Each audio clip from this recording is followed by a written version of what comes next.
जागतिक मराठी अकादमी आणि गोवा राज्य आयोजन समितीतर्फे आयोजित शोध मराठी मनाचा सत्र मातृभाषा आणि जागतिकीकरण या सर्वच मान्यवरांचा सन्मान आपण सुरुवातीला करतो आहोत आणि मी माननीय श्री दशरथ परब सर तुम्हाला व्यासपीठावर निमंत्रित करते. चंद्रकांत दळवी सरांचा सन्मान आपण व्यासपीठावरती करूया. या चर्चासत्रामध्ये सहभागी असलेले माननीय श्री चंद्रकांत दळवी, विभागीय आयुक्त, साखर आयुक्त, आता निवृत्त सनदी अधिकारी चंद्रकांत दळवी सर. बाकी सविस्तर परिचय होईलच. रयत शिक्षण संस्थेचे चेअरमन आणि आपल्या जागतिक मराठी अकादमीच्या गेल्या वर्षीच्या संमेलनाचे स्वागताध्यक्ष मी अशोक नायगावकर सरांनाही पुढे निमंत्रित करेन आणि दशरथ परब सर तुम्हालाच विनंती करते आपण अशोक नायगावकर सरांचाही सन्मान कार्यक्रमामध्ये करावा. थोड्याच वेळामध्ये त्यांच्या प्रमुख उपस्थितीमध्ये आपला चित्रशिल्प काव्य याही कार्यक्रमाचा आनंद घेणार आहोत. पण आता मातृभाषा आणि जागतिकीकरण या विषयामध्ये सर सहभागी आहेत. महेश म्हात्रे सर, मी तुम्हाला विनंती करते की या कार्यक्रमामध्ये सहभागी परेश प्रभू सरांचा स्वागत आणि सन्मान आपण करावा. परेश प्रभू सर संपादक आहेत. आपण सगळ्यांनीच त्यांचं वाचलेलंही असेल आणि या सगळ्या परिसरामध्ये साहित्यविषयक उपक्रमांमध्ये परेश प्रभू सरांचं मोठं योगदान असतं. या सर्व मान्यवरांचं मी अतिशय मनापासून स्वागत करते. दोघांनाही आभार मानते. दशरथ परब सर आणि महेश म्हात्रे सर, मनापासून आभार. या परिसंवादाची मंगेश काळे सर संवादक मंगेश काळे, कारण विजय चोरमारे सरांचा आपण सकाळी सन्मान केलेला आहे. आता आपण मंगेश काळे सरांचा, महेश म्हात्रे सरांच्या हस्ते त्यांचा सन्मान करूया. गोव्याच्या साहित्य क्षेत्रामध्ये कार्यरत असलेलं हे नाव आज संवादक म्हणून आपल्या व्यासपीठावरती आहे. सर्वांचे मनापासून आभार. या परिसंवादाची सुरुवात आपण करतो आहोत. ते योगेंद्र पुराणिक जपानहून या परिसंवादामध्ये आपलं मत व्यक्त करणार आहेत. त्यांनी त्यांची ध्वनी चित्रफित पाठवलेली आहे. योगेंद्र पुराणिक आपलं विरारला जे साहित्य संमेलन झालं होतं जागतिक मराठी अकादमीचं, त्याचे अध्यक्ष, संमेलनाचे अध्यक्ष योगेंद्र पुराणिक होते आणि जपानमधले पहिले भारतीय आमदार योगेंद्र पुराणिक या चर्चासत्रामध्ये सहभागी होत आहेत. योगेंद्र पुराणिक सरांची एव्ही. नमस्कार, मी टोक्यो जपानहून योगेंद्र पुराणिक. मला 2024 साली जागतिक मराठी भूषण पुरस्काराने सन्मानित करण्यात आले. जागतिक मराठी अकादमीचे 21वे जागतिक मराठी संमेलन शोध मराठी मनाचा हे आपल्या गोव्यामध्ये पद्मविभूषण श्री अनिल काकोडकरजी यांच्या अध्यक्षतेखाली होत आहे. तसेच यावर्षी जागतिक मराठी भूषण सन्मानाचे मानकरी श्री अनिल खवटेजी व कलाजीवन गौरव पुरस्काराचे मानकरी श्री महेश मांजरेकरजी यांना माझे मनापासून अभिनंदन. त्याचबरोबर सभागृहात उपस्थित सर्व पाहुण्यांना माझे मनापासून आभार. खरं तर गौरव फुटाणेजींनी मला गोव्यात उपस्थित राहण्याची खूप विनंती केली होती, पण वेळेअभावी मी व्हिडिओद्वारे आपल्यापर्यंत हे 2 शब्द पोचवत आहे. धन्यवाद. टोक्यो जपानवरून योगेंद्र पुराणिक. नमस्कार, मी टोकियो जपान आणि इथे एदोगावा कल्चर सेंटर इथून आपल्याला योगेंद्र पुराणिक यांच्याशी संवाद घडवण्यासाठी आलेली आहे. माझं नाव शलाका मनोहर आणि योगेंद्र पुराणिक म्हणजेच जपानमध्ये सर्वांचे लाडके योगी-सान. तर योगी-सान, तुमचं स्वागत. नमस्कार. आणि आमच्या सगळ्या प्रेक्षकांना हे जाणून घ्यायची खूप उत्सुकता आहे की जपानी भाषा आणि जपान ह्याच्याशी कसा काय तुमचा संबंध जुळून आला? अगदी. माझा जन्म मुंबईच्या जवळ अंबरनाथ म्हणून एक छोट्याशा गावी झाला. तिथे केंद्रीय विद्यालयाची शाळा होती, त्यामुळे शाळेत शिक्षण चांगलं मिळालं. पण 11वी पासून पुण्यात आमची बदली झाली. पुण्याला गेलो आणि मग तिथे गेल्यानंतर खूप अशा वेगवेगळ्या दिशा अशा उघडून आल्या आणि त्यातलं एक म्हणजे जपानी भाषा. तर पुणे विद्यापीठामध्ये जपानी भाषेचे कोर्सेस होते. तर मी BSc फिजिक्स करत होतो. मग IT पण शिकायला सुरू केलं आणि त्याचबरोबर जपानी भाषा पण शिकायला सुरुवात केली. तर जपानी भाषेचा 3 वर्षाचा कोर्स अगदी मन लावून केला. खरंच मन लावून केला खूप. आणि त्याच्यामुळे कोर्स संपायच्या अगोदरच मला जपानमध्ये येण्याची संधी मिळाली, मला शिष्यवृत्ती मिळाली. ते 1997 आणि पुन्हा 1999 अशा 2 वेळा मला शिष्यवृत्ती मिळाली. आणि मग त्याच्यानंतर मग IT आणि जपान येत असल्यामुळे ITच्या कंपनीमध्ये लगेच नोकरी पण मिळाली आणि 2001 सालापासून मी नोकरीच्या निमित्ताने जपानमध्ये आलो. अरे वा, म्हणजे सुरुवातीला शिष्यवृत्ती जी जपान सरकारतर्फे दिली जाते आणि नंतर IT क्षेत्रामध्ये पदार्पण. पण तिथून ते आतापर्यंत, म्हणजे आता तुम्ही इबाराकी प्रिफेक्चरमध्ये एका शाळेचे मुख्याध्यापक म्हणून कार्यरत आहात. IT क्षेत्रात आणि बँकिंग क्षेत्रात आणि तिथून पुढे राजकारण आणि शाळेचे मुख्याध्यापक, हा जो अत्यंत वेगळा प्रवास आहे, हा कसा काय घडला? मस्तच. 2001 साली जेव्हा मी जपानमध्ये आलो तेव्हा मी IT मध्ये नोकरी करत होतो आणि त्यानंतर मग मी एक 10 वर्ष मी IT कंपनीमध्ये नोकरी केली आणि तिथे असा मोठा होत शेवटी कंपनीचा प्रेसिडेंट झालो. मग जपानी बँकेमध्ये मला नोकरी करायची संधी मिळाली आणि तिथे मग मी 9 वर्ष नोकरी केली. तर तिथेही मला उच्च पदांवर नोकरी करायची संधी मिळाली. पण हे करता करताच काय झालं की जपानमध्ये एक बाजू अशी होती की खूप चांगले पैसे मिळत होते, राहणीमान क्वालिटी ऑफ लाईफ खूप चांगलं होतं, हवा पाणी चांगलं, राहायला घरं चांगले. पण तशीच दुसरी बाजू काय होते की आपल्या कम्युनिटीतली बरीच लोक आहेत की जे जपानी न शिकता इकडे येतात, मग त्यांना बरेच काही त्रास होतात. मलाही म्हणजे मी मुलाचं एकट्याने संगोपन करत होतो त्यामुळे मलाही काही त्रास होते. तर ह्या सगळ्या गोष्टी करता करता समाजकार्य खूप मोठं झालं माझं. आणि मग 2019 साली माझ्या मनात असं आलं की मग मी इथल्या इलेक्शनमध्ये उतरलो. तर मग मी भारतीय वंशाचा सर्वप्रथम आमदार म्हणून मी जपानमध्ये निवडून. तुम्ही ज्या वॉर्डमध्ये राहता, एदुगावा शहरामध्ये, तर तिथे मग जिंकून आलो. आणि त्यानंतर मग 3 वर्ष मी आमदार म्हणून काम केलं. पण मग असं जाणवलं की जरा सरकारमध्ये जाऊन काम करायचं. मग मी आपल्याकडे भारतामध्ये जसं IASच्या परीक्षा असतात तशा इथल्या परीक्षा दिल्या, फारच अवघड होत्या. पण त्यातनं मग मी सनदी अधिकारी झालो. आणि त्या परीक्षाही जपानी भाषेमध्ये? पूर्ण जपानी भाषेमध्ये. तर महत्वाचं ते पण आहे की जर का जपानमध्ये येऊन तुम्हाला सक्सेसफुल व्हायचं असेल आणि जर का तुम्हाला आदर मिळवायचा असेल तर जपानी भाषा शिकणं खूप गरजेचं आहे असं मला वाटतं. कारण माझं तेवढंच शिक्षण असताना मी जपानी भाषा नसतो शिकलो तर आज इथपर्यंत पोहोचलो नसतो असं मला वाटतं. तर मग मला सनदी अधिकारी झाल्यानंतर मग त्याच्यामध्ये तर मी भारतीय वंशाचा जपानमधला पहिलाच सनदी अधिकारी. आणि त्याचबरोबर मग मला त्यांनी मग एका सार्वजनिक शाळेमध्ये त्यांनी मला मुख्याध्यापक म्हणून, इतरही माझ्या पोझिशन होत्या, मग त्यांनी हे दिली, मला पोझिशन दिली. तर परदेशी वंशाचा मी जपानमधला पहिला मुख्याध्यापक झालो. त्यामुळे हे सगळे असे एक जरा ब्रेकिंग रेकॉर्ड्स. तर त्या दृष्टीने मला काय वाटतंय की संधी सगळीकडे भरपूर आहे, वेगवेगळ्या गोष्टींमध्ये तुम्हाला संधी मिळतील. पण त्या संधी म्हणजे त्या आपल्या हातात घेण्याकरिता आपल्याला आपल्या मुलांमध्ये एक लिडरशिपची जी क्वालिटी आहे ना ती घडवून आणावी लागेल. बरोबर. आणि नवीन गोष्टींना एक चॅलेंज म्हणून बघून त्याच्यामध्ये प्रयत्न करण्याची एक वृत्ती स्वतःमध्ये बाळगावी लागेल. बरोबर. आणि त्याचबरोबर कसं आहे की ह्या गोष्टी करताना सुद्धा आता मी कसं की मी माझी पहिली पिढी म्हणून जपानमध्ये आलो. तर आता माझी पुढची पिढी, माझा मुलगा मोठा झाला तर ह्या लोकांना आपल्याला आपला सांस्कृतिक वारसा सुद्धा द्यायचा आहे. मग सपोज की ह्या केंद्रामध्ये आम्ही भाषेचे वर्ग घेतो, योगाचे वर्ग घेतो, हार्मोनियम तबल्याचे वर्ग घेतो आणि बरेचसे काही कार्यक्रम चालतात, नृत्य आणि गायन वगैरेचे. तर आपल्या मुलांपर्यंत किंवा आता ह्या वर्षी आम्ही शिवाजी महाराजांची अश्वारूढ मूर्ती 3 मीटर उंच मूर्ती इथे बसवली आहे. तर ह्या सगळ्या गोष्टींमधनं आपला हा जो वारसा आहे तो पुढे चालत राहावा ह्याची पण आम्हाला एक इकडे मेहनत आपल्याला करावी लागते, नाही तर त्या दृष्टीने म्हणजे ते पुढे चालवत ठेवावं लागेल. आणि जशी जपानमध्ये आलेल्या तुमच्या मुलासारखी ही जी पुढची पिढी आहे जी आता भारतातून जपानसारख्या देशांकडे डोळे लावून बसलेली आहे किंवा तिथे जाण्याची इच्छा मनात बाळगते, अशा आपल्या युवक युवतींसाठी तुम्ही काय मार्गदर्शन द्याल? नक्कीच. खरं म्हणजे परदेशामध्ये भरपूर संधी आहेत, शिक्षणाच्या संधी सुद्धा आहेत आणि नोकरीच्या संधी सुद्धा आहेत. पण त्या दोन्ही गोष्टींकरता आपल्याला एक वेगळी तयारी करावी लागणार.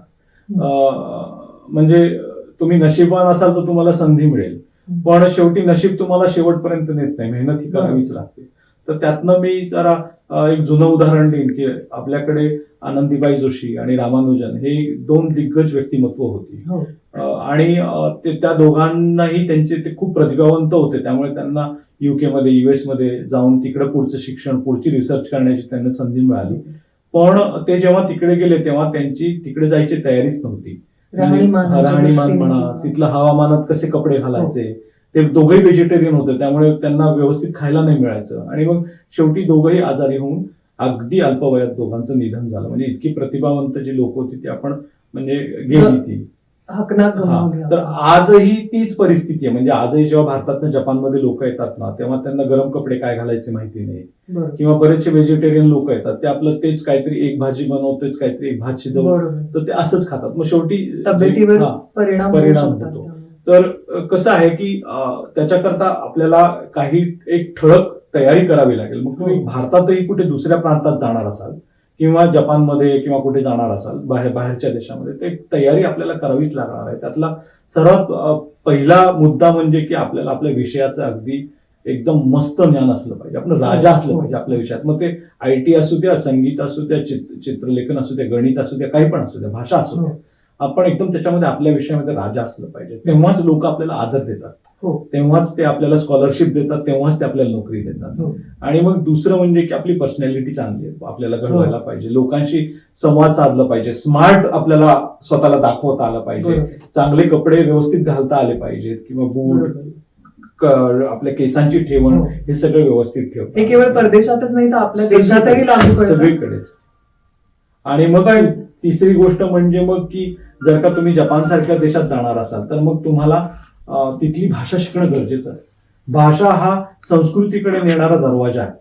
आणि भाषा ही फक्त भाषा न शिकवत तर आपल्याला त्या संस्कृतीशी जुळवून देते, ती संस्कृती शिकवून देते. आणि मग चौथी गोष्ट जी महत्वाची गोष्ट आहे फारच, की तुम्ही कितीही काहीही शिकलात तरी तुम्हाला सगळं ज्ञान मिळेल असं नाही. बरोबर. त्यामुळे चाणक्य म्हणतात की आपण 90% गोष्टी ह्या बघून, ऐकून, इमिटेशन करून शिकतो. बरोबर. तर आपण कुठेही गेलो तरी आपण नेहमी बघत राहिलं पाहिजे की तिथली लोक कसं वागतायत, कसं बोलतायत, कसे कपडे घालतायत, बरोबर. आणि मग त्या गोष्टी आपल्याला जे उचलता येईल ते आपण उचलून घेतलं पाहिजे. जसा देश तसा वेळ. राईट, एकदम. आणि शेवटचा अगदी महत्वाचा मेसेज म्हणजे की शॉर्टकट्स घेऊ नये. म्हणजे कुठेतरी ऍडमिशन हवी, मग एजंटला दिले पैसे किंवा कोणीतरी एजंटला पैसे दिले आणि नोकरी मिळवली, तरी अशा गोष्टी करूच नाहीत. हे शॉर्टकट्स कधीच तुम्हाला कुठेच चांगल्या शेवटच्या टप्प्यावर नेणार नाहीत. त्यामुळे आपण आपली एकदम मस्त तगडी तयारी करायची आणि आपण आपल्या मेहनतीच्या जोरावर आपण पुढे जायचं. हे सगळ्यांनी अगदी गाठीशी बांधून ठेवा, युवकांनी, युवतींनी सुद्धा आणि त्यांच्या पालकांनी सुद्धा. तर माझा हा शेवटचा मेसेज राहील. आणि आपण जग जिंकू शकतो, आपण लीडर बनू शकतो, हे अगदी तुमच्या मनाशी तुम्ही लिहून ठेवा. खूपच छान संदेश होता हा योगीसान, आणि याच्याने आपल्या पुढच्या परदेशी जाऊ इच्छिणाऱ्या युवक युवतींना खूप फायदा होईल. धन्यवाद हा अनुभव आणि ही महत्वपूर्ण माहिती आमच्या बरोबर शेअर केल्याबद्दल, आणि जागतिक मराठी साहित्य संमेलनाला उपस्थित असलेल्या सर्व प्रेक्षकांचे आणि मान्यवरांचे अत्यंत मनापासून आभार. धन्यवाद.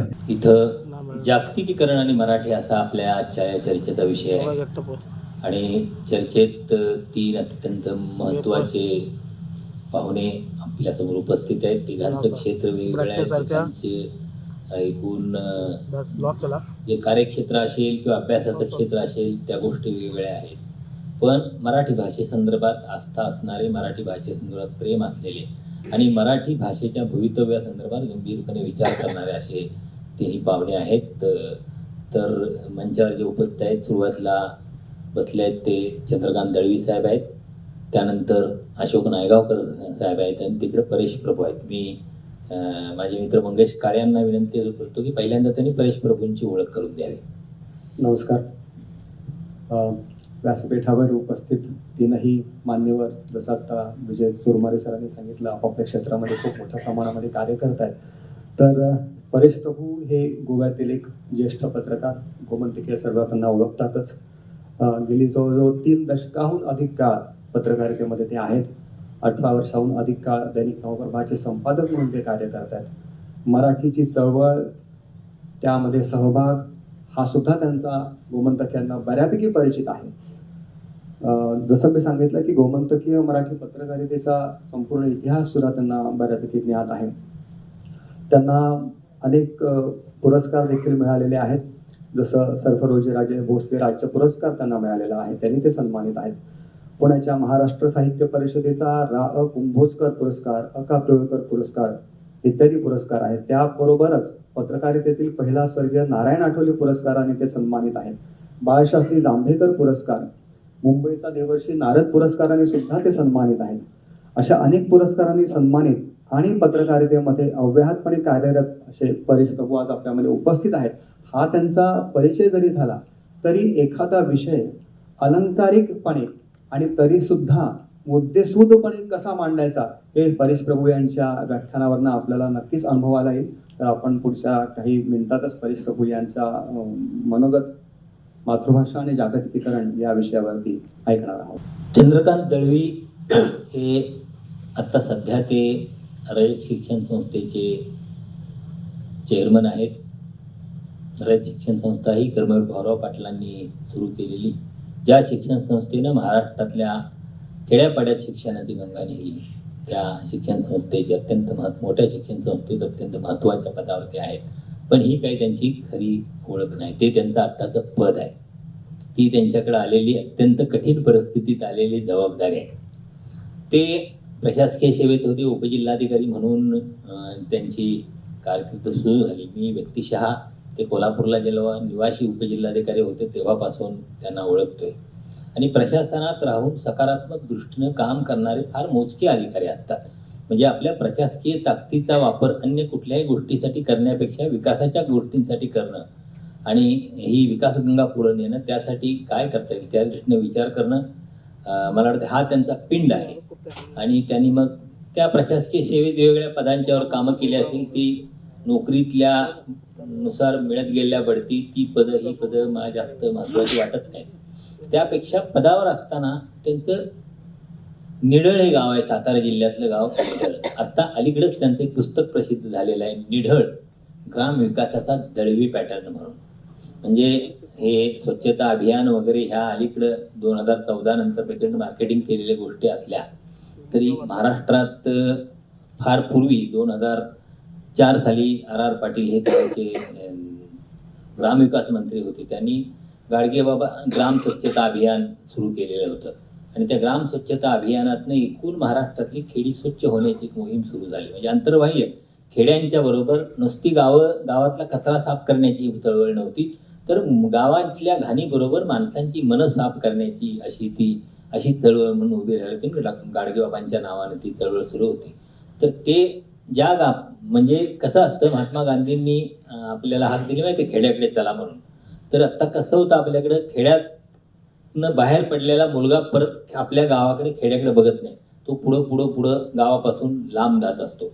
पण दळवी साहेबांनी पदावर असताना निढळ या आपल्या गावातल्या विकासाकडे लक्ष दिलं आणि निढळ हे गाव ग्राम विकासातलं एक आदर्श, राज्यात नव्हे तर देशाच्या पातळीवरचं एक मॉडेल गाव म्हणून त्याने आपलं स्वतःचं गाव स्वतःच्या नेतृत्वाखाली, अर्थात ते म्हणणार नाही मी केलं ते, कारण ही मोहीमच लोकसहभागातून ग्राम सुधारणेची, ग्राम स्वच्छतेची होती. पण त्याला एक नेतृत्व लागतं. त्यांनी आपल्या गावात लक्ष घातलं. निढळला त्या काळात राज्यात पहिला क्रमांक मिळालेला होता. क्रमांक वगैरे पुन्हा या फार महत्त्वाच्या म्हणजे त्या काळात गोष्टी असल्या तरी मूळ ते विषय तिथं रुजवणं, ते बीज रुजवणं, लोकांच्या मनात रुजवणं आणि ते शाश्वतता निर्माण करणं, ते टिकवणं हे महत्त्वाचं असतं. त्या दृष्टीने निढळ हे महाराष्ट्रातलं एक आदर्श गाव म्हणून ओळखलं जातं. ते आपण त्यांचं जे नवीन पुस्तक आले त्या माध्यमातून जाणून ते जर बघितलं, निढळ ग्रामविकासाचा दळवी पॅटर्न, तर ही चळवळ कशी आकाराला येत गेली हे आपल्याला समजून चुकेल. तर हे दळवी साहेब आपल्याशी बोलणार आहेत. त्यानंतर मध्ये आमचे ज्येष्ठ कवी अशोक नायगावकर सर बसलेले आहेत. नायगावकरांना तुम्ही कवी म्हणून ओळखत असालच, पण ते म्हणजे मराठीत संशोधक कवी फार कमी असतात. तर ते संशोधन करून कविता लिहित असतात, असं म्हणजे माझं त्यांच्याबद्दलचं आकलन आहे. म्हणजे मराठीला अभिजात भाषेचा दर्जा मिळाला असं अलीकडं आपण ही चर्चा ठेवण्याचं कारणच की मराठीला अभिजात भाषेचा दर्जा मिळाला, ते खूप महत्त्वाची मराठी भाषेच्या दृष्टीनं गोष्ट घडली. पण ती मिळाला का याचं संशोधन फक्त नायगावकरांनी केलं.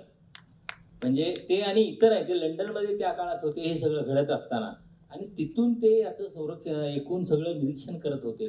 आणि त्याने जो निष्कर्ष मांडलाय तो मी सांगणार आहे. म्हणजे मराठी भाषेचे अनेक सगळे भाषेत एखाद्या रस असतात, ते सगळे रस मराठी भाषेत होते. म्हणजे प्रत्येक सगळे रस, हास्यरस असतो, कारुण्य रस असतो, शृंगार रस असतो, सगळे बीभत्स रस असतो. पण हे सगळे रस असताना एक बीभत्स रस मराठी भाषेत नव्हता. आणि मधल्या त्या 2024-23 या काळात महाराष्ट्रातल्या राजकीय नेत्यांनी मराठी भाषेत प्रचंड बीभत्स रस असा निर्माण केला, ओतला. आणि त्यामुळे लक्षात आलं केंद्र सरकारच्या की अरे ही भाषा आता अभिजात भाषा म्हणून दर्जासाठी पात्र झालेली आहे. हे संशोधन, हा निष्कर्ष म्हणजे असं एवढं मायक्रो लेवलला जाऊन संशोधन मला वाटत नाही कुठला कवी करत. तर ह्या कवीने मांडलेला निष्कर्ष आहे, त्यामुळं आपण या इथे चर्चा करतोय. तर या सुरुवातच या चर्चासत्राची मला वाटतं नायगावकर त्यांची मराठी संदर्भातला जो फटका आहे, कविता आहे, ती सादर करून आपण या चर्चासत्राची सुरुवात करणार आहोत. कसे तुमच्या सोयीने. नमस्कार. आळंदीच्या संमेलनाच्या आधी मी आणि रामदास फुटाणे आम्ही तिथे कुठपर्यंत तयारी आली वगैरे सहज एक फेरफटका मारावा म्हणून गेलेलो.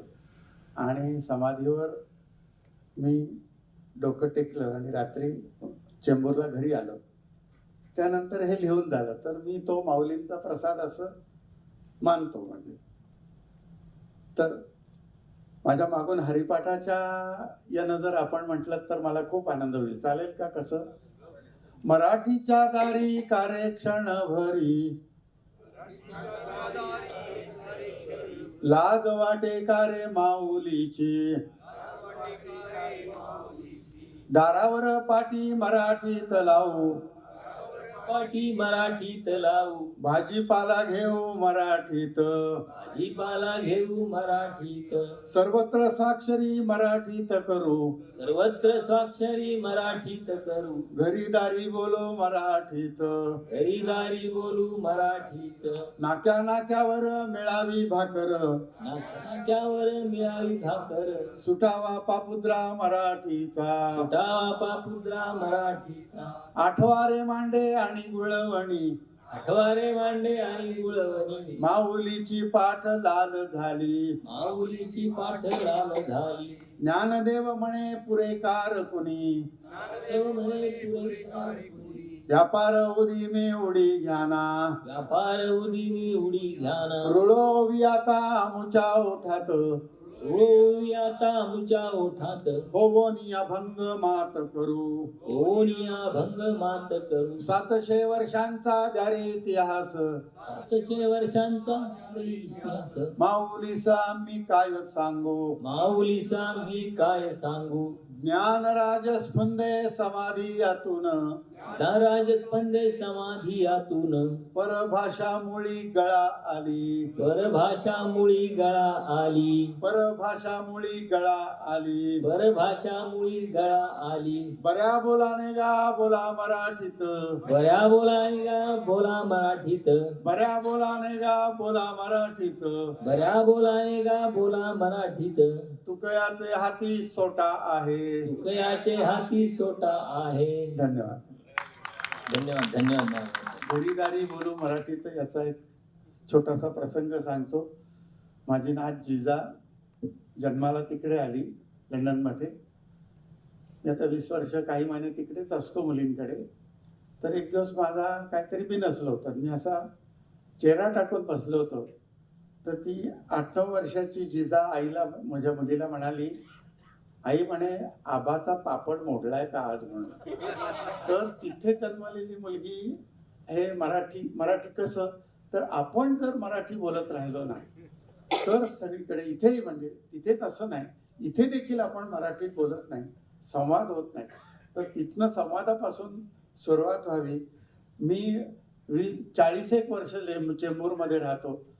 असंख्य पुस्तक आहेत, एक रूम भरली जवळजवळ, पण माझ्याकडचं एकही पुस्तक अजूनपर्यंत चोरी गेलेलं नाही. सर नमस्कार. सत्राला छानपैकी सुरुवात झालेली आहे. ज्या ज्ञानदेवांनी शांतरस आपल्याला दिला, त्या ज्ञानदेवांच्या ह्याच्यावरती डोकं ठेवून अशोक नागवेकर सरांनी आज हास्यरस निर्माण केलेला आहे. मातृभाषा आणि जागतिकीकरण हा आजचा आपला जो विषय आहे. आपण आता गेल्या कित्येक दशकापासून म्हणतोय की जग जवळ येत चाललंय, जग जवळ येत चाललंय, जागतिकीकरण होतंय, म्हणजे अधिक सुलभ कळावं, म्हणजे ग्लोबलायझेशन होतंय असं आपण म्हणतो. म्हणजे ते अधिक लवकर कळतं आपल्याला आजकाल ग्लोबलायझेशन म्हटलं की. सो जागतिकीकरण सगळ्याच गोष्टींचं होतं. उद्योग असेल, व्यवसाय असेल, पर्यटन असेल, तंत्रज्ञान असेल, राजकारण असेल, समाजकारण असेल, हे सगळ्याचं जागतिकीकरण होत आहे. पण जागतिकीकरण हा आताचा शब्द आहे, पण मला वाटतं हे ग्लोबलायझेशन किंवा जग जवळ येणं हे आता जे आपल्याला समजतंय, पण ज्या वेळेला जग जवळ नव्हतं त्यावेळेला विश्वबंधुत्वाची कल्पना, ज्या वेळेला जग अशा पद्धतीनं जवळ नव्हतं त्यावेळेला वसुधैव कुटुंबकम ही आपली संस्कृती, ज्या वेळेला जग जवळ नव्हतं त्यावेळेला हे विश्वची माझी घरं ही धारणा, आणि ज्या वेळेला जग जवळ नव्हतं त्यावेळेला संपूर्ण प्राणी मात्रासाठी जोची वांछील तो तेला हो प्राणी जातं असं मागणाऱ्या ज्ञानदेवांनी, ज्यांनी गीतेवरती देशिकार लेणं चढवलं, त्या ज्ञानदेवांचे आपण सर्व मराठीचे पायक आहोत. या मातृभाषेचा आपल्याला त्याबद्दल सारखा अभिमान आहे. आणि म्हणूनच मला वाटतं की मातृभाषा आणि जागतिकीकरण हा आजचा आपला जो मुद्दा आहे. तर मग यातनं असा प्रश्न निर्माण होतो की जागतिकीकरण होतंय, जग जवळ येत चाललंय, पण मग दुसरीकडे असाही सूर निघतो की माणसं एकमेकांपासून दुरावत चालली. तर ही तफावत आपण कशा पद्धतीने ह्याच्याकडे बघू की माणसं लांब जात आहेत म्हणतो आणि जग जवळ येत चाललंय म्हणतो. मग कोण जवळ येते आणि कोण लांब जाते हा प्रश्न घेऊनच मला वाटतं आपण सर्वात प्रथम मी परेश प्रभू यांना विनंती करतो की त्यांनी ह्याच्यावरती आपले विचार. जागतिकीकरणाचा विषय आपण जवळजवळ आता 25 वर्ष ऐकतोय. रोज आपल्या कानी येतं की उदारीकरण, आर्थिक उदारीकरण आणि जागतिकीकरण. मुळामध्ये जागतिकीकरण म्हणजे काय झालं नेमकं की प्रत्येक देशाची अर्थव्यवस्था आपापल्या पुरतं जी बघत होती, तर सगळ्या देशांच्या अर्थव्यवस्थांमध्ये एक जवळीक त्याच्यातनं निर्माण झाली, एक खुलेपणा आला आर्थिकदृष्ट्या, आणि त्याच्यातनं एकमेकांशी जोडलं जाणं हे सुरू झालं. त्याला आपण जागतिकीकरण म्हणतो. मग त्याच्यामध्ये एकमेकांशी जोडलं जाणं आणि एकमेकावरती अवलंबून असणं हे पण त्याच्यामध्ये आलं. आणि गेली 25 वर्ष ही प्रक्रिया सुरू आहे. विषय आपला जो आहे की जागतिकीकरण आणि मातृभाषा, तर त्याच्यामध्ये जेव्हा हे जागतिकीकरण सुरू झालं तर त्याच्यातनं स्थलांतर आणि अनेक भाषांची आवश्यकता या दोन गोष्टी आपल्याला दिसतात की जागतिकीकरणासाठी त्याच्यातनं ज्या संधी निर्माण झाल्या जगामध्ये, तर त्याच्यामध्ये एका देशातून दुसऱ्या देशामध्ये जाणं त्याची गरज निर्माण झाली. त्याच्यातनं ती भाषा आपल्याला येणं याची आवश्यकता निर्माण झाली. आणि एकीकडे हा संवाद, नवी संस्कृती, त्याची ओळख घडत असताना स्वतःची जी भाषा आहे, स्वतःची जी संस्कृती आहे, ती कुठेतरी तिच्याकडे म्हणजे तिला बाजूला ठेवून एक नवी भाषा आत्मसात करणं, एक नवी संस्कृती आत्मसात करणं ही प्रक्रिया सुरू झाली. मग त्याच्यातनं असं चित्र निर्माण झालं की अनेक भाषा ह्या ज्या कमकुवत समाज घटकांच्या भाषा आहेत, तर त्या कुठेतरी त्यांना धोका निर्माण झालेला आहे अशी एक भीती त्याच्यातनं निर्माण झाली. म्हणजे आपल्या भारतातली अनेक मंडळी परदेशामध्ये गेली. परदेशामध्ये आता जसं यांनी पुराणिक साहेबांनी सांगितलं की जपानमध्ये जर काही करून दाखवायचं असेल तर जपानी भाषा येणं आवश्यक आहे. त्यामुळे ही प्रत्येक भाषेचा अभिमान घेऊन ती राष्ट्र उभी आहेत. आपल्याकडे मात्र दुर्दैवानं कसं झालं की इंग्रजीचं एक स्तोम, आणि बाहेर जी माणसं गेली त्यांनी इंग्रजी जवळ केली. मला आनंद या गोष्टीचा वाटतो की जी माणसं बाहेर गेली तर त्याने आपली मराठी भाषा, आपली संस्कृती जपली तिथे, म्हणून आपण एक जागतिक मराठी संमेलन या ठिकाणी करू शकतो. परंतु अशी काही माणसं असतील की ज्यांची पुढची पिढी ही आपल्या भाषेला विसरलेली आहे. हे सगळं जगभरामध्ये झालेलं आहे. त्यामुळे माणसं आता जवळ येणं आहे, त्याच्याकडे मी नंतर येणार आहे की जागतिकीकरणात खरं म्हणजे आता एक 2.0 असं मी म्हणेन की 25 वर्षानंतर काही नवे प्रवाह याच्यामध्ये मला दिसतात, त्याच्याकडे नंतरच्या टप्प्यामध्ये येईल. परंतु मातृभाषेला जो हा धोका निर्माण झालेला आहे प्रत्येक जगामध्ये, असं म्हणतात की ज्या भाषा आहेत त्यातले 40% भाषा एंडेंजर्ड ज्याला म्हणतात, आणि त्याला धोका आहे.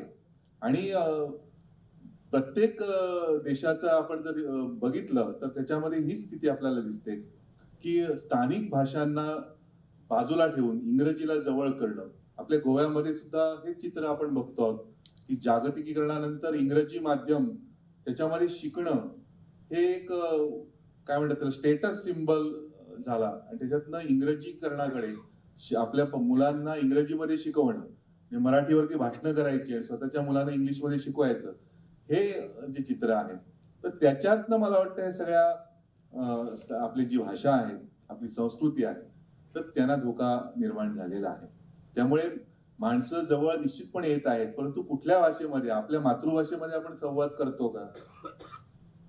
आपण एकमेकांशी बोलताना मराठीचा वापर जसा आता नायगावकर सर म्हणाले की स्वतःच्या भाषेमधून आपण संवाद साधतो का की आपण पटकन इंग्लिशमध्ये? गोव्यामध्ये तर सगळीकडे आपण बघतो, आता मी पत्रकारितेमध्ये आहे, सगळे प्रेस रिलीजेस इंग्लिशमध्ये येतात, सगळे कार्यक्रम सगळे प्रेस कॉन्फरन्स सगळं इंग्लिशमध्ये चालतं, कारण आपल्या भाषेचा अभिमान आपल्यामध्ये नाही. जो आता जपानमध्ये त्यांनी उल्लेख केला, प्रत्येक देशामध्ये त्यांच्या स्वतःच्या भाषेविषयीचा जो अभिमान आहे तो अभिमान आपण जपणं याची आवश्यकता आहे. म्हणून मला वाटतं ह्या जागतिक संमेलनांची आवश्यकता भासलेली आहे.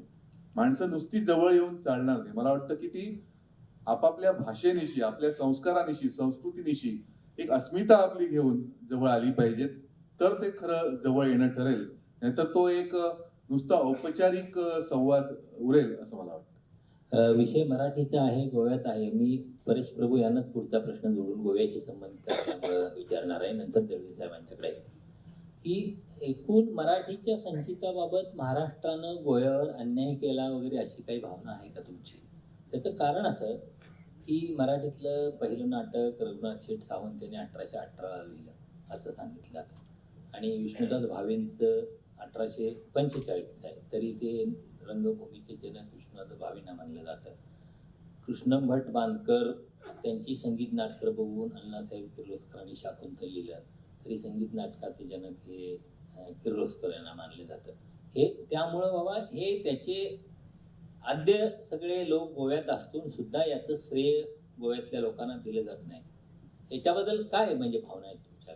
नाही, मी इथे गोवा विरुद्ध महाराष्ट्र वगैरे असा काही तसा विषय नाही, पण एक भाषा म्हणून दोन परंतु राज्य एकत्रित असताना एक लक्षात घ्या की गोव्यामध्ये आपण आज आहात तर गोव्याची संस्कृती शतकानुशतकांची मराठी संस्कृती आहे आणि त्याचे अनेक पुरावे आपल्याकडे आहेत. खरं म्हणजे माझी अनेक पुस्तकं मी त्याच्यावरती लिहिलेली आहेत, त्याच्यामध्ये सगळा तपशील आहे. आपल्याकडे तेवढा वेळ नाही, परंतु आपल्याकडे ज्ञानेश्वरी लिहिली गेल्यानंतर 9 वर्षात जारी केला गेलेला मराठीतला ताम्रपट गोव्यामध्ये सापडलेला आहे. गोव्यामध्ये शिलालेख 14व्या शतकामधले सापडलेले आहेत.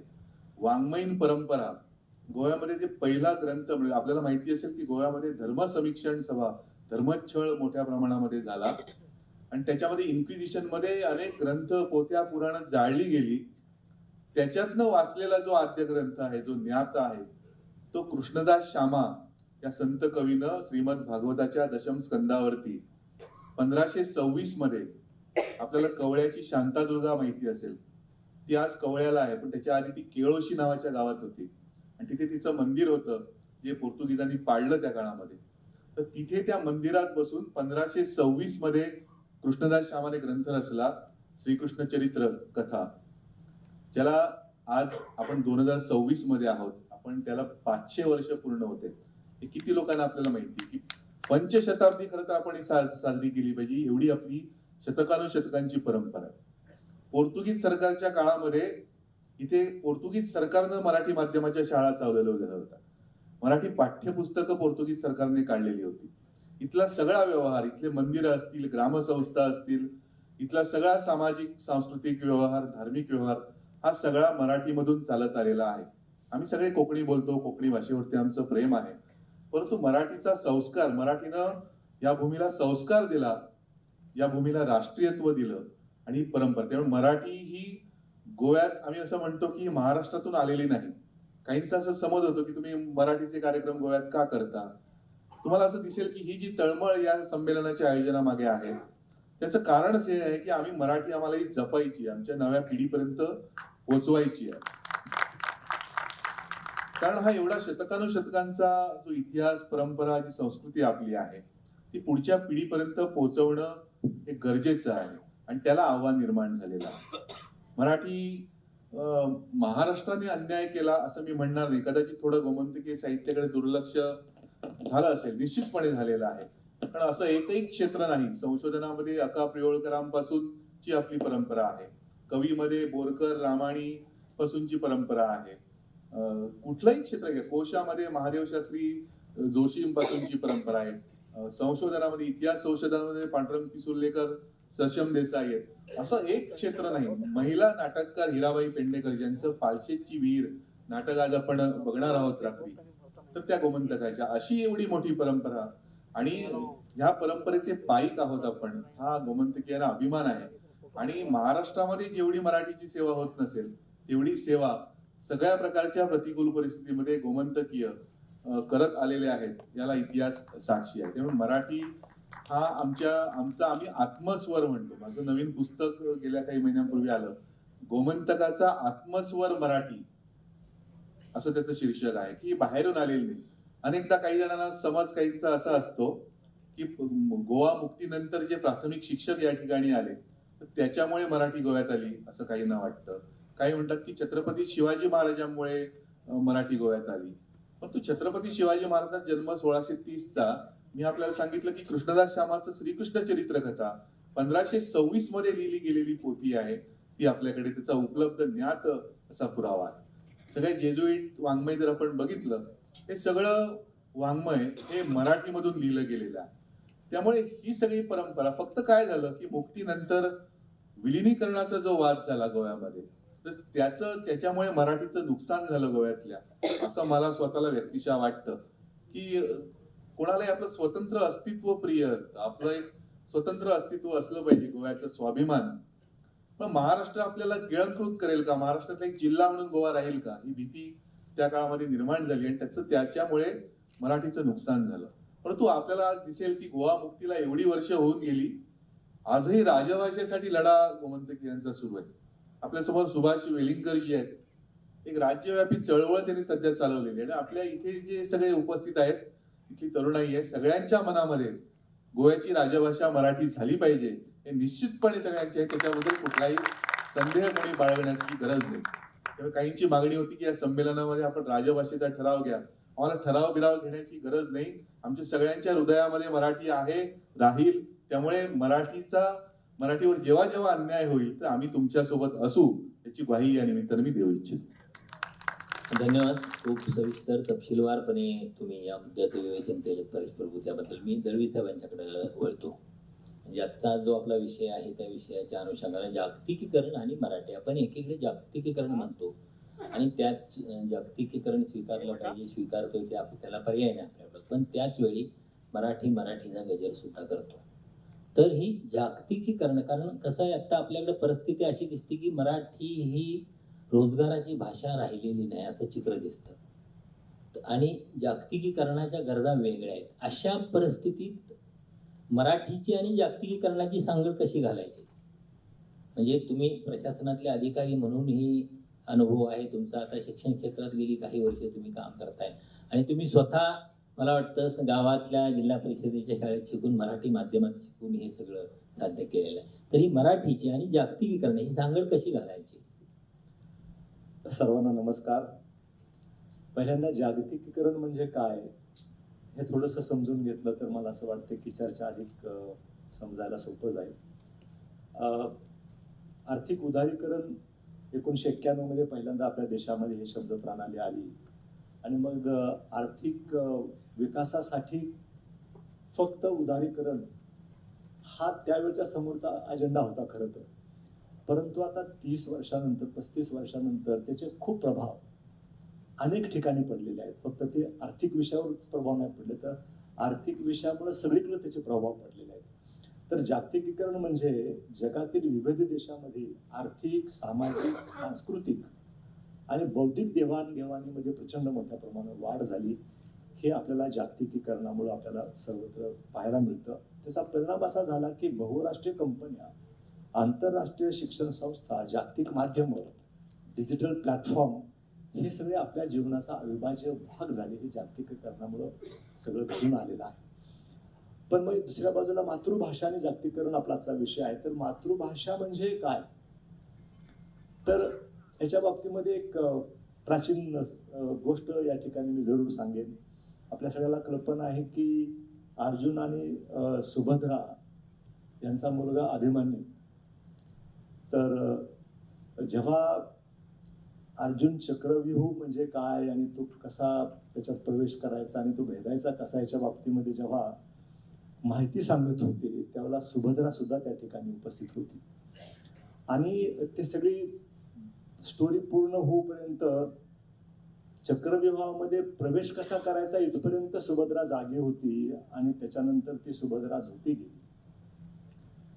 आणि मग जेव्हा रणांगणामध्ये अभिमन्यूवर प्रसंग निर्माण झाला की आता चक्र भेदण्यासाठी त्याच्यावर जबाबदारी पडली, तेव्हा तो चक्रव्यूह भेदण्याच्या सगळ्या प्रक्रियेमध्ये पुढं गेला. परंतु बाहेर कसं यायचं हे त्याला माहिती नसल्यामुळं त्याची त्या ठिकाणी सगळ्या वीरांनी हत्या केली. हा आपल्याला इतिहास आहे. याचा अर्थ असा आहे की गर्भामध्ये असताना आपल्याला जी भाषा समजते ती भाषा म्हणजे मातृभाषा असं म्हटलं तर वावगं होणार नाही. आपण ज्या राज्यामध्ये राहतो त्या राज्याची भाषा म्हणजे मातृभाषा असं न म्हणता त्याच्या पलीकडे जाऊन गर्भामध्ये असताना सुद्धा ज्या भाषेमध्ये आई वावरते, आई बोलते, संवाद करते, तीच भाषा ही खऱ्या अर्थानं मातृभाषा. आणि म्हणून कदाचित मातृभाषा हा शब्द आला असेल राज्यभाषेच्या ऐवजी, असं म्हटलं तर चुकीचं होणार नाही.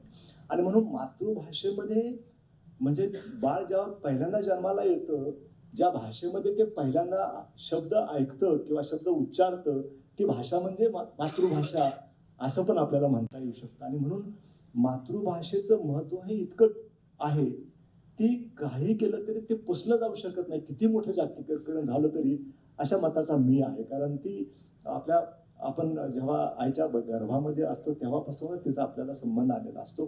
तिचं संवर्धन कसं करायचं हा पुढचा विषय आहे. परंतु या सगळ्यामुळं प्राथमिक शिक्षणासाठी सर्वात प्रभावी भाषा कुठली असं जर विचारात आपण जेव्हा करायला जातो तेव्हा 100% ती मातृभाषेमध्येच शिक्षण झालं पाहिजे आणि मराठी माणसासाठी ते मराठीमध्येच झालं पाहिजे. आणि तेच खऱ्या अर्थानं त्या व्यक्तीच्या उत्कर्षासाठी आवश्यक आहे असं म्हटलं तर चुकीचं होणार नाही. आणि म्हणून या दृष्टिकोनातून प्राथमिक शिक्षणाच्या बाबतीमध्ये सुद्धा मराठीमधूनच सगळं शिक्षण व्हायला पाहिजे. आता चित्र याच्यामध्ये काय दिसतं समाजामध्ये, आज तुम्ही गरीबातला गरीब माणूस ग्रामीण भागामध्ये राहा किंवा शहरामध्ये जा, कदाचित जाणकार आणखी सुज्ञ सुशिक्षित माणसं जाणीवपूर्वक मराठीमध्ये मुलाला शाळेमध्ये घालतात असं सध्याचं चित्र आहे. त्याच्या विरुद्ध जो गरीब वर्ग आहे, मजूर वर्ग आहे, तो सगळ्या त्या इंग्रजीच्या प्रभावामुळं तो नर्सरीपासूनच मुलांना इंग्लिश मिडियममध्ये घालतो आहे. ज्या घरामध्ये इंग्लिश या शब्दाचा सुद्धा उच्चार केला जात नाही तिथली मुलं इंग्लिश मिडियममध्ये जात आहेत. आणि हा सगळ्यातला मोठा धोका आहे असं मला तर वाटतं. आणि म्हणून याच्यावर हे खऱ्या अर्थानं जागतिकीकरणाचं झालेलं आक्रमण ते कसं आपल्याला दूर आणता येईल हा याच्यातला महत्त्वाचा मुद्दा आहे. आता व्यक्तिमत्व विकासासाठी सुद्धा मातृभाषा हाच सगळ्यातला चांगला मार्ग आहे. आणि म्हणून व्यक्तिमत्व विकास हा सुद्धा मातृभाषेमधून शिक्षण घेण्यामुळं, मातृभाषेमध्ये सगळे व्यवहार केल्यामुळंच अतिशय चांगल्या पद्धतीनं त्याच्यामध्ये वाढ होते असं म्हटलं तर चुकीचं होणार नाही. आणि म्हणून आता मातृभाषा आणखी जागतिकीकरण याचा जर आपण विचार करायला लागलो तर जागतिकीकरणामुळं मराठी भाषेच्या समोर अनेक संधी सुद्धा निर्माण झालेल्या आहेत, अनेक आव्हानं सुद्धा निर्माण झालेली आहेत. दोन्ही गोष्टीचा ह्याच्यामध्ये प्लस मायनसमध्ये आपल्याला विचार करावा लागेल. आपण जर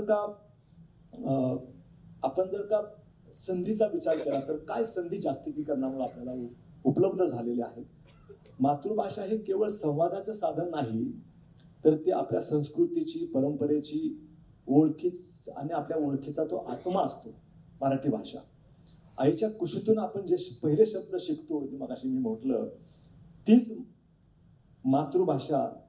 आणि म्हणून मातृभाषेमधून विचार मनुष्य करतो तो अधिक सर्जनशील, आत्मविश्वासी आणि संवेदनाशील पद्धतीनं वागतो, काम करतो. अशा प्रकारचं चित्र आपल्या समाजामध्ये पाहायला मिळतं. आता याच्यामध्ये महात्मा गांधींनी सुद्धा म्हणजे आज महात्मा गांधी जगामध्ये सर्वात जास्त वंदनीय सर्वार्थानं असलेले व्यक्तिमत्व आहे. त्यांनी सगळं जग आपण जागतिकीकरणाची आत्ता भाषा बघतो, पण ते तर जागतिकीकरणाचा सुरुवात होण्यापूर्वी सगळीकडे जग पाहिलेलं होतं. ते सुद्धा इतक्या कालावधीनंतर असं म्हणतात की मातृभाषेशिवाय राष्ट्राची प्रगती अशक्य आहे. मातृभाषेतून शिक्षण घेतलेला विद्यार्थी अधिक विश्वासानं, आत्मविश्वासानं आपले विचार मांडतो, प्रश्न विचारतो आणि नवकल्पना करतो, असं महात्मा गांधीजींचं म्हणणं आहे. आणि म्हणून त्यांचं म्हणणं असं की मातृभाषा ही केवळ भाषा नसून ती संस्कृती, परंपरा, मूल्य आणि सामाजिक स्मृती यांचं हे संचित आहे. तर अशा पद्धतीनं मातृभाषा ही अतिशय महत्त्वाची आहे, ती वाढली पाहिजे. जागतिकीकरण असलं तरी ती टिकली पाहिजे.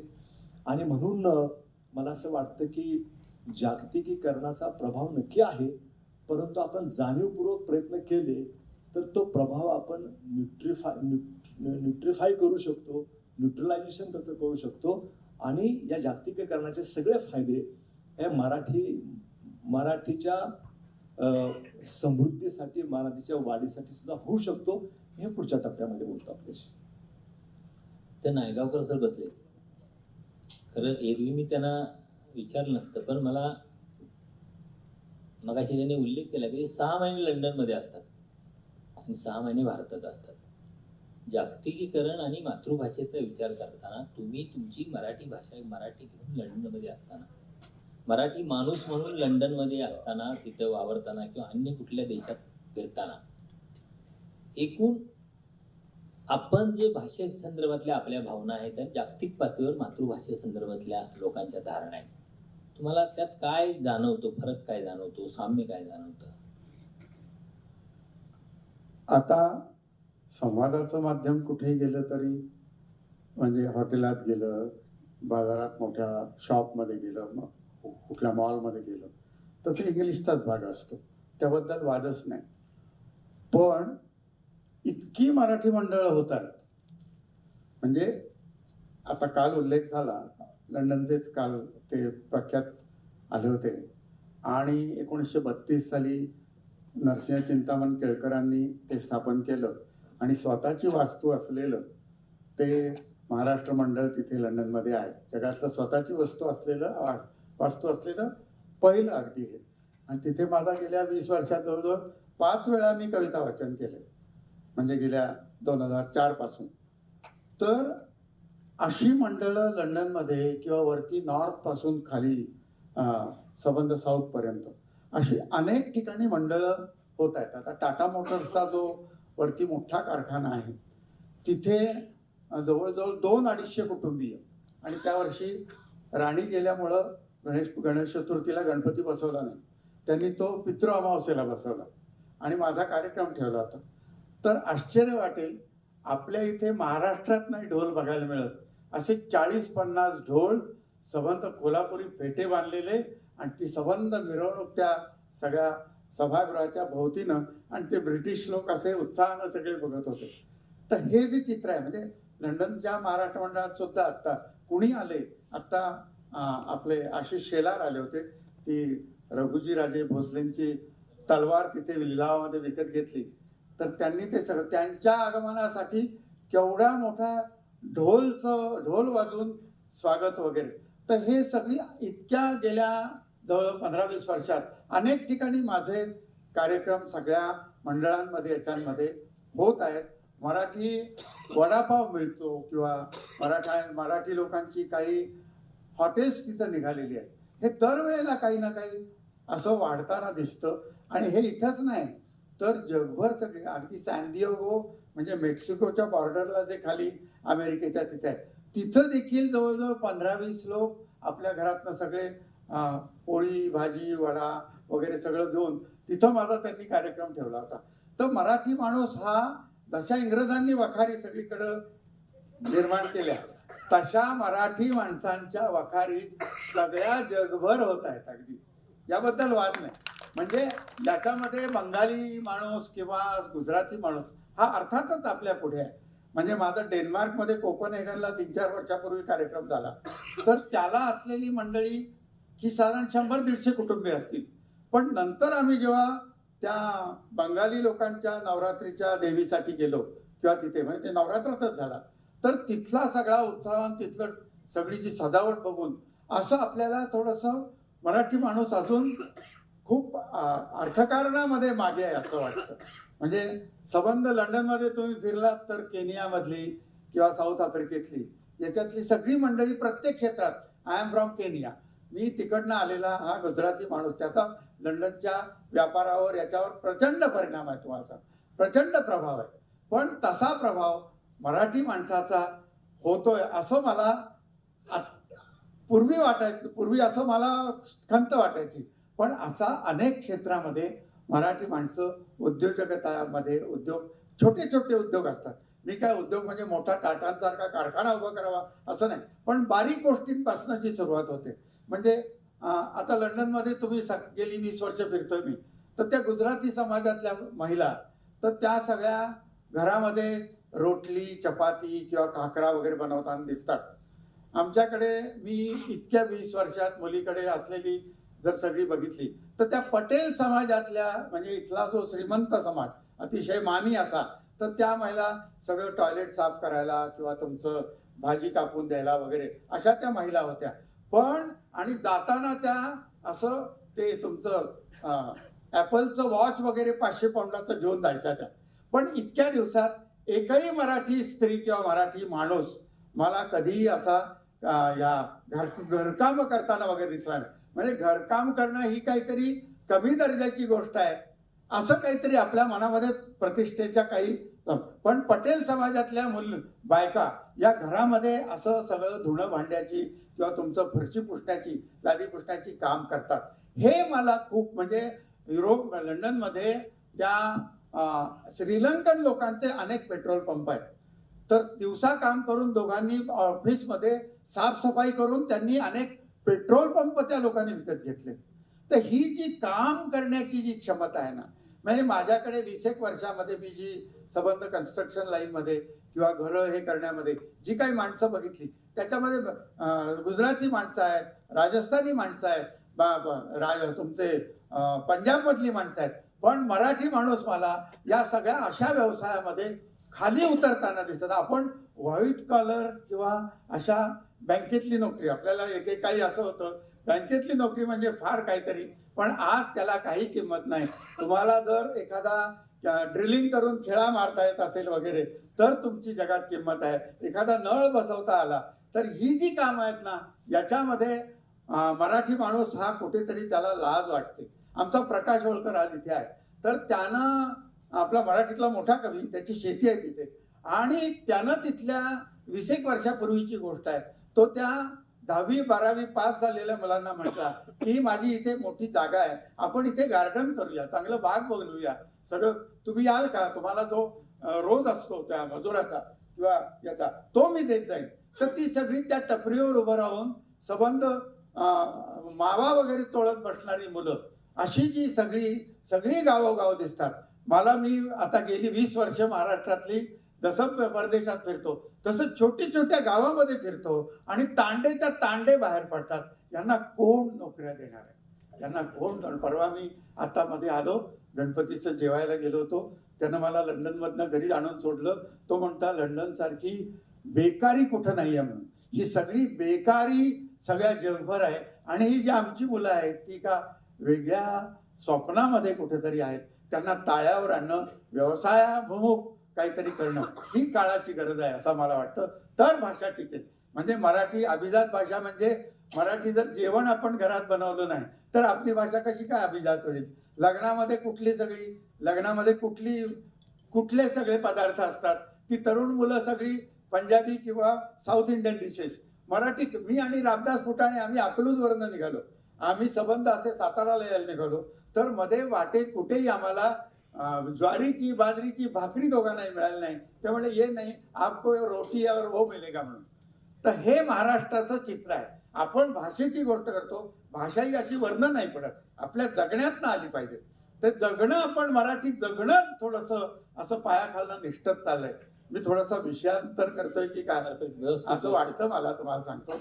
पण आता सरांबद्दल मला इतका गेल्या वर्षात मी त्यांच्या सहवासात आलो, आणि जे नियोजन म्हणतात मराठीचं की इथेही काय कमी पडलं तुम्ही असं नाही म्हणत, पण मी इतकी वर्ष मी येतोय, जवळ 15-20 वर्ष सहवासात आहे उदयदादा लाडका सगळ्यात.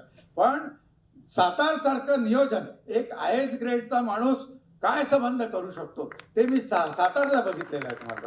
मी खरोखर तुम्हाला सांगतो. आणि अशी जर माणसं, हे मराठी म्हणजे तरुण लोकांना, आमच्या घरात 3ऱ्या पिढीला मराठी माहीत नाही हो. करोना नंतर 2 पेपर पूर्वी 2 पेपर घेत होतो, त्यातला 1 पेपर आता झाला आपल्याकडे. आणि 3री पिढी जी आहे ना, त्याला पाडगावकर माहीत नाहीत, बापट माहीत नाहीत, कुठलं मागची सत्यशोधक चळवळ माहीत नाही, ज्योतिबा फुले कोण होते, किंवा आपलं ही सगळी जी परंपरा आहे ना, ती परंपरा, मराठीचं वाचनच नाही तर महाराष्ट्राची परंपरा काय माहीत असणार. हे मला वाईट वाटतं, तुम्हाला सांगतो. म्हणजे बापटांच्या, सुर्व्यांची जन्मशताब्दी सुरू होते, सुर्वे कोण असा सुद्धा प्रश्न ही मुलं विचारतील एकदा की काय. तर असं सगळं एक एक काळाच्या पदराआड जात आहे, त्याचं खंत वाटते तुम्हाला. ते जिवंत राहायला पाहिजे. धन्यवाद.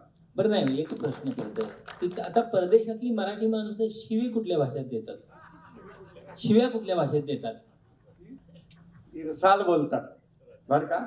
इरसाल सगळ्या गावाकडच्या भाषा आहेत ना, त्यांच्या तोंडामध्ये अस्खलित असतात. आपण आपली ही जी आहे ना, ते सुसंस्कृत होत चाललेलो आहोत. सुसंस्कृतपणामुळे आपण मराठी भाषाला धोका निर्माण झाला असं मला वाटतं. नायगावकर सरांनी बोलता बोलता उल्लेख केला की हळूहळू कोरोनाच्या दरम्यान 2 पेपर होते, तो एका पेपरवरती आलो.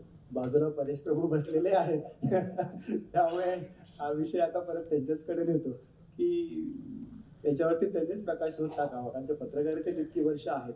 आणि जागतिकीकरण म्हणतोय तर मग गोमंतकातली आपल्या मातृभाषेतली पत्रकारिता आणि जगातली पत्रकारिता ह्याचा मधला काही संबंध कुठे चाललाय काय. आणि जे नायगावकर सरांनी सांगितलं की 1 पेपर कमी झाला, तर पुढे एकंदरीत या पत्रकारितेच्या दृष्टिकोनातून, वर्तमानपत्राच्या दृष्टिकोनातून, आणि दुसरी त्याला जोडून आणखीन एक गोष्ट आहे की नायगावकर सर म्हणाले की तरुणांना टाळ्यावरती आणलं पाहिजे, ताळ्यावरती. तर ते ताळ्यावरती आणण्याचं काम सुद्धा वर्तमानपत्रच करतं. या सर्व अनुषंगाने परेश प्रभूंनी बोलावं. वर्तमानपत्रांचा जो वाचक आहे तो काही आम्ही घडवत नाही, तो शाळामधून घडत असतो. ज्याचं प्राथमिक शिक्षण मातृभाषेतून झालेलं आहे, तर त्याच्यातनं नवीन वाचक घडत असतो. काय झालं की जागतिकीकरण हे जे गेली 35 वर्ष चाललेलं आहे, तर त्याच्यामुळे इंग्लिशचं जे तो मगाशी मी उल्लेख केला की ते वाढल्यामुळे आपल्या मुलाला इंग्लिश फाडफाड बोलता आलं पाहिजे, हे जे पालकांना, त्याच्यातनं धडाधड सगळ्या शाळा, देशी भाषेतल्या शाळा, गोवा जेव्हा मुक्त झाला, भाऊसाहेब बांदोडकर पहिले मुख्यमंत्री होते, 1000 मराठी सरकारी प्राथमिक शाळा गावागावामध्ये गोव्याच्या सुरू केलेल्या होत्या. शिक्षणाची गंगा बहुजन समाजापर्यंत पोहोचवण्याचं काम बांदोडकरांनी केलेलं होतं. आज काय स्थिती आहे, दरवर्षी आपण जून महिना उजाडला की अमुक शाळा बंद पडल्या, तमुक शाळा बंद पडल्या, हे आपण बघत असतो. 1000 मधल्या आता 700च्या आसपास शाळा राहिलेल्या आहेत. त्याच्यामध्ये अनेक एकशिक्षकी शाळा आहेत. अनेक शाळांच्या इमारती दुसऱ्या खाजगी संस्थांना भाड्यानं देण्याची पाळी सरकार ओढवलेली आहे. ही भीषण स्थिती. आकडेवारी जर बघितली, गेल्या 5 वर्षातलं एनरोलमेंट बघितलं मी, नवीन नोंदणी मराठी शाळांमधली, तर एक आकडी संख्या सगळीकडे दिसते. जास्तीत जास्त संख्या 10 ते 15, त्याच्यावर नवीन एनरोलमेंट नाही. नवीन मराठी शाळांना परवानगी मिळत नाही अशी तक्रार आहे. त्यामुळे या सगळ्या परिस्थितीमुळे जर तुम्ही मुलांनाच लहानपणापासून, प्राथमिकपासून इंग्लिश शिकवणार असाल, तर मराठी वर्तमानपत्रांना, भाषिक वर्तमानपत्रांना वाचक कुठून निर्माण होणार. आणि अवांतर वाचन, म्हणजे आमच्या काळामध्ये आम्ही जी पुस्तकं वाचायचो शाळेच्या पाठ्यपुस्तकांच्या व्यतिरिक्त, आजची किती मुलं वाचतात, त्यांना किती त्यासाठी उद्युक्त केलं जातं. या शाळांमध्ये शाळाच म्हणत नाही, आमच्याकडे विद्यापीठ पातळीवर शिकलेले, पदवी घेतलेले, PhD धारक जे लोक येतात, तर त्यांची मराठी भाषा बघून आम्हाला चिंता वाटते. वर्तमानपत्रांना वार्ताहर मिळत नाही. गोव्यामध्ये तर अशी परिस्थिती आहे की सिंधुदुर्ग आणि बेळगाव मधून आम्हाला मॅनपॉवर आणावी लागते. एवढी भाषा शिक्षणाची जी दुरवस्था आहे, मला वाटतं दोष त्यांचा आहे. तुम्ही पत्रकारितेला दोष देऊ शकत नाही. आम्ही आमच्या परीने प्रयत्न निश्चितपणे करतो. आम्ही सगळ्या शाळांना, महाविद्यालयांना, त्यांच्या विद्यार्थ्यांना आमच्या कार्यालयामध्ये आवर्जून बोलवत असतो. पत्रकारितेवरती त्यांचं प्रबोधन करत असतो. सातत्यानं शेकडो मुलं आमच्या कार्यालयामध्ये येतात. त्यांना जेव्हा मी विचारतो किती जण तुम्ही पेपर वाचता, रोजचं वर्तमानपत्र वाचता, 1 किंवा 2 हात वर येतात. ही परिस्थिती का निर्माण झाली याचा विचार मला वाटतं हा पत्रकारांची चूक आहे का शिक्षकांची चूक आहे का पालकांची चूक आहे का सरकारची चूक आहे असं म्हणून चालणार नाही. तर सगळ्यांनी मिळून याचा विचार केला पाहिजे की आपल्याला जर आपली भाषा टिकवायची असेल, संस्कृती टिकवायची असेल, तर एक जेव्हा भाषा लयाला जाते, एक पूर्ण संस्कृती लयाला जात असते. त्यामुळे आपण जे घडलो, आपण ज्याच्यामुळे आपलं जीवन अर्थपूर्ण झालं, ते जर लयाला जात असेल तर ते आपण आपल्या पुढच्या पिढीला हा संस्कार देतो आहोत का, आपल्या पुढची पिढी तिला आवड आहे का, हे बघण्याची जबाबदारी पालकांची सुद्धा आहे. आपण केवळ सरकारला दोष देऊन चालणार नाही, पालकांची पण तेवढीच जबाबदारी आहे, शिक्षकांची पण तेवढीच जबाबदारी आहे की आपल्या मुलांनी, आपले विद्यार्थी जे आहेत त्यांनी चांगलं वाचन करावं, त्याच्यातनं चांगला वाचक घडावा. तो जर घडला तर तो त्याच्यातनं नियतकालिक टिकतील ना. अशी काही अगदी निराशाजनक अशी परिस्थिती दिसत नाही मला. गोव्यामध्ये पण काही चांगल्या शाळा आहेत ज्यांची नोंदणी पूर्ण ऍडमिशन मिळत नाही, प्रवेश मिळत नाही मराठी माध्यमाच्या शाळांमध्ये, अशा पण शाळा आहेत. त्यामुळे हे प्रयत्नांची आवश्यकता आहे. जिथे प्रयत्न होतात ना, ते प्रयत्नांती परमेश्वर निश्चितपणे मिळेल. त्यामुळे आपण फक्त एक जाणीव आहे, हे जे आपल्या भोवती जे चाललेलं आहे त्याच्याबद्दलचं एक भान आपण ठेवणं आवश्यक आहे असं मला वाटतं. प्रयत्न जर केले तर यश निश्चितपणे त्याला मिळू शकेल. खर तर भाषिक प्रश्नावर आंदोलन पूर्वीपासून होत आहेत, पण अलीकडच्या काळात भाषेसंदर्भात लोक बऱ्याच प्रमाणात उदासीन झालेलं चित्र बघायला मिळतं. असं असलं तरी सुद्धा महाराष्ट्रात अलीकडच्या काळात म्हणजे भाषा हा मुद्दा एकूण सगळ्या राजकारणाच्या सुद्धा केंद्रस्थानी आल्याचं आपण काही महिन्यापूर्वी बघितलं. सगळं म्हणजे भाषा हाच राजकारणाच्या केंद्रस्थानी विषय आला आणि त्यामुळं भाषेसंदर्भातली, मराठी भाषेसंदर्भात एक सगळीकडे एक व्यापक प्रमाणावर जाणीव जागृती होणं ही गोष्ट घडून आलेली दिसते आपल्याला. तर या सगळ्या पार्श्वभूमीवर म्हणजे आपण पुन्हा मराठीचं बघितलं तर गेल्या अनेक वर्षातले, गेल्या 10-15 वर्षातले अखिल भारतीय मराठी साहित्य संमेलनाच्या अध्यक्षांची भाषणं जर बघितली तर सगळ्या अध्यक्षांनी कसं इंग्रजीचं मराठीवर आक्रमण व्हायला लागलंय, अतिक्रमण व्हायला हे लिहिलेलं आहे, हिंदीचं भाषेचं कसं अतिक्रमण व्हायला लागलं हे लिहिलेलं आहे, आणि एकूण मग मराठीची गळचेपी होते असा एक सूर सातत्यानं काढला जातो. या सगळ्या परिस्थितीचा विचार कर दळवी सर, मी तुम्हाला विचारेन की आता मराठी भाषेपुढची आव्हानं कुठली आहेत नेमकी आजच्या काळात, आणि त्या आव्हानांच्यावर आपल्याला मात कशी करता येईल? खूप अगदीच मुद्दा आपण फार महत्त्वाचा सांगितला. आव्हानं आहेत, परंतु तुम्ही आव्हानाच्या आधी ह्या जागतिकीकरणामुळे भाषेसमोर काय संधी निर्माण झालेल्या आहेत. पॉझिटिव्ह गोष्टी आपण पहिल्यांदा विचार करूया मला असं वाटतं. मग निगेटिव्ह बद्दल मी बोलतो. पहिला आपण पाहतो आहोत की मातृभाषेचा जागतिक प्रसार ह्या जागतिकीकरणानंतर जेवढा झाला तेवढा पूर्वी कधी झाला नव्हता, हे पण आपल्याला बघायला मिळतं. तुम्ही जे आता उदाहरणं सगळी सांगितली जगभरातली, तर त्याच्यामध्ये हे दिसून येतं आपल्याला की मराठी भाषेचा प्रचार म्हणजे आज आपण विश्वास बसणार आहे की आता वर्तमानपत्राचा विषय निघाला. मराठीचं वर्तमानपत्र आपण इथं कदाचित बघत नसू, पण अमेरिकेमध्ये ई पेपर पहिल्यांदा आपल्या आधी तिथले लोक वाचतात आणि तिथून आपल्याला फोन करतात, हे पण आपण बाहेर पाहिलेलं आहे. हा इम्पॅक्ट आहे जागतिकीकरणाचा, किंवा हे जे काही टेक्नॉलॉजिकल ॲडव्हान्समेंट होते आहे त्याचे खूप मोठे फायदे आपल्याला ह्या जागतिकीकरणामध्ये आपल्याला पाहायला मिळतात. तर डिजिटल माध्यमं आहेत, इंटरनेट आहे, सोशल मीडिया आहे, ई बुक्स आहेत, ब्लॉग्स आहेत, यूट्यूब आहे. मातृभाषेतील सर्व साहित्य, विचार, संस्कृती जागतिक स्तरावर याच्यामुळेच पोहोचते आहे. नाहीतर महाराष्ट्राच्या बाहेर जात नव्हते पूर्वीच्या कालावधीमध्ये. इतका प्रचार मोठ्या प्रमाणावर होतो आहे हे आपण पाहिलं. आणि म्हणून मराठी, हिंदी, तामिळ अशा अनेक भाषांनी आंतरराष्ट्रीय वाचकपेक्षा मोठ्या प्रमाणात मिळतात असं आपल्याला आकडेवारीवरून सुद्धा पाहायला मिळत आहे. त्याच्यामुळे हा एक मोठा म्हणजे पूर्वी कधी नव्हे एवढं जागतिकीकरण मराठी भाषेत सुद्धा होताना आपल्याला जागतिकीकरणाला पाहायला मिळतं.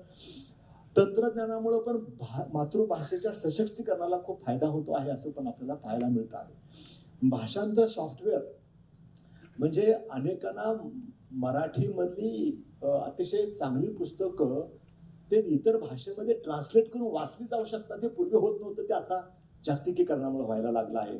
Artificial intelligence, voice to text, आम्ही मराठीमध्ये बोला तुम्हाला इंग्लिशमध्ये टाईप करून दिलं जाऊ शकतं. ही टेक्नॉलॉजी आलेली आहे ज्याच्यामध्ये नक्की मराठीच्या प्रसारासाठी आणि प्रसिद्धीसाठी उपयोग होतोय. युनिकोड आहे, मोबाईल ॲप्स आहेत.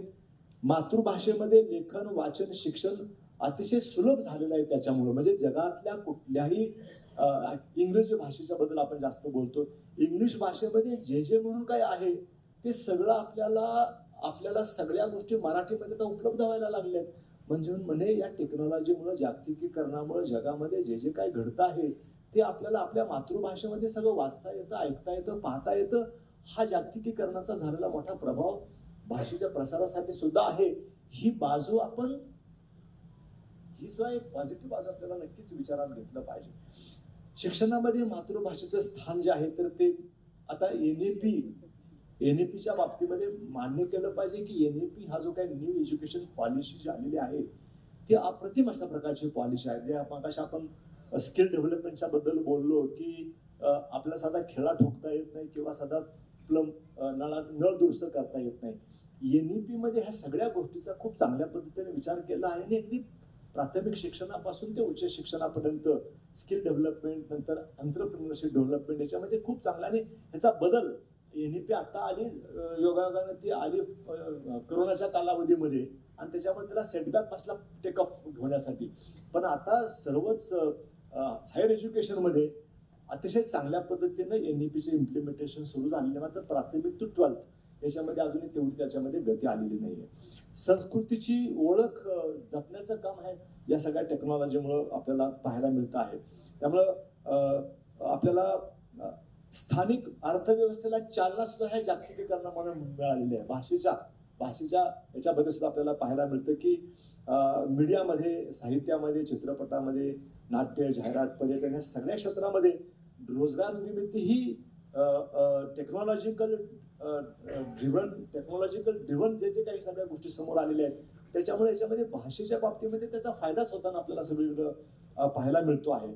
आता डिजिटल माध्यमामध्ये सुद्धा आपल्याला पाहायला मिळते की सोशल मीडिया, युट्यूब, ब्लॉग्स, ही पुस्तक याच्या माध्यमातून मराठी भाषा जगभर पोहोचताना आपल्याला पाहायला मिळते. एखाद्या छोट्याशा गावातील लेखकही जागतिक वाचकापर्यंत पोहोचू शकतो या टेक्नॉलॉजिकल ॲडव्हान्टेजमुळं.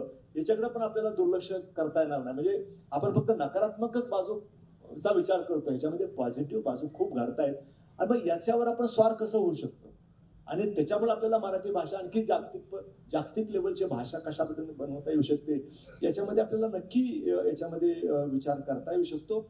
आव्हान आहेत, इंग्रजीचं वाढतं महत्त्व आहे, ते आव्हान आहे. त्याच्या बाबतीमध्ये आपल्याला काय करावं लागेल हा एक महत्त्वाचा मुद्दा आहे. भाषिक न्यूनगंड आमच्यामध्ये आहे की मी मराठीमध्ये बोललो तर समोरचा माणूस मला हसेल, इंग्लिशमध्ये बोललो तरच त्याला फार व्हॅल्यू आहे, हा एक आहे महत्त्वाचा. मग आता मगाशी पुराणिक साहेबांनी बोलत होते किंवा आपण जगातल्या सगळ्या रशिया, चायना घेतलं तर त्यांच्याच भाषेमध्ये बोलतात जागतिकीकरणाच्या व्यवहारामध्ये सुद्धा. आणि मग आपणच आपल्या मनामध्ये असलेला न्यूनगंड आहे भाषेच्या संदर्भामधला की मला इंग्रजी येत नसेल तर मग मी समाजासमोर माझी काय व्हॅल्यू आहे, हा भागच नाही. त्यामुळे भाषिक न्यूनगंड काढून टाकण्याच्या बाबतीमध्ये आम्हाला काम करावं लागेल. शिक्षणामधला असमतोल जो आहे मोठ्या प्रमाणावर, आता मग अशी सागर साहेबांनी या ठिकाणी सांगितलं की मराठी शाळा बंद पडतायत, म्हणजे विद्यार्थी संख्या मोठ्या प्रमाणात घटते आहे. याला केवळ माझं असं मत आहे, कारण मी जिल्हा परिषदा मुख्य कार्यकारी अधिकारी म्हणून काम केलं आहे, विभागीय आयुक्त म्हणून काम केलं आहे, बघतोय मी की एक काळ असा होता की 2000 सालातली गोष्ट आहे की किती वर्ग खोल्या, अजून किती ठिकाणी शाळा झाडाखाली बसते आहे, किती ठिकाणी वर्ग खोल्या नाही आहेत, याचा आढावा घेतला जायचा. वर्ग खोल्या बांधून झाल्या. मी रयत शिक्षण संस्थेचा चेअरमन आहे. 50-60 वर्षापूर्वी जिथं लोकांनी पुढे शाळा खोल्या बांधल्या त्या तशाच आहेत. वर्ग खोल्या बांधल्यानंतर त्याचं अपग्रेडेशन नाही, त्याच्यामध्ये काही ॲडिशन नाही. जिल्हा परिषद शाळांची काय अवस्था आहे, बांधून झाल्या पण त्या आज गावामध्ये सगळ्यातली जुनी जर काय वास्तू असेल ना तर जिल्हा परिषदेची शाळा आहे.